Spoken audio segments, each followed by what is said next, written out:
Hello, magandang araw mga ka-sweeper. Pasok na naman tayo.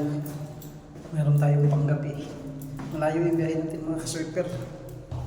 2 oras. Jubel area tayo.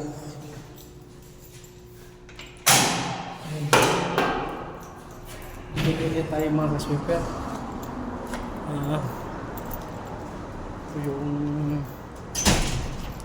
sasakyan natin. Ito si YT. Dahil may mga pangarap tayo sa buhay, kailangan natin magtrabaho. Di ba mga ka-sweeper? Mayroon tayong mga obligasyon sa buhay. Kaya tiyaga-tiyaga lang, sipag.